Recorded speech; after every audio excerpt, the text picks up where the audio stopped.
This is Matthew with David's Garden Seeds. Today we're going to be chopping up a watermelon, seeing if it's any good. Now these ones may have gotten a little too much water, so we'll see what happens here.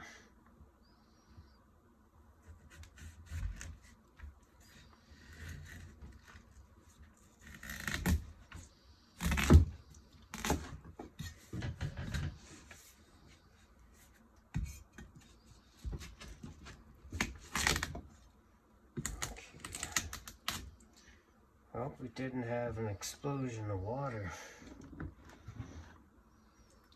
So that's what it looks like on the inside.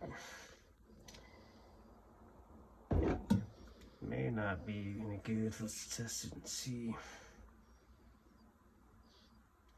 Yeah, it does feel like it's got a bit too much water.